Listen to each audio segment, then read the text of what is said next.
এই গাড়িটার মধ্যে ভিজিবল কিছু দেখা যাচ্ছে না, কিন্তু এই যে গাছের কসগুলো যখনই আমি এটা নোংরাগুলোকে তুলছি, দেখুন এই জিনিসগুলো কিভাবে পার্মানেন্ট হচ্ছে। সার্ভ করছি যেইখানে করছি সেই জায়গাটা থেকে এই ভেতরে এই জিনিসগুলো বেরোচ্ছে, এগুলো গাড়ির মধ্যে পার্মানেন্ট গাছের কষ।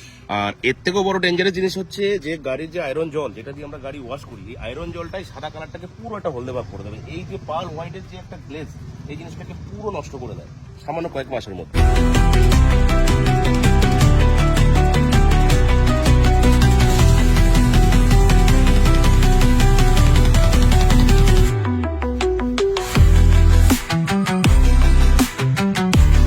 গাছের কোষগুলো যেরকমভাবে পার্মানেন্ট হয়েছিল, এগুলো সমস্ত কিছু আমাদের রিস্টোর করে তারপরে গাড়িটার মধ্যে গ্লসটা এসছে। কারণ এই সেরামিক কোটিং এর লেয়ারটা যখন গাড়ির মধ্যে করা হয়েছে, এই লেয়ারটা শুকিয়ে একটা হাই গ্লসি একটা গ্লাস শিটে পরিণত হয়েছে।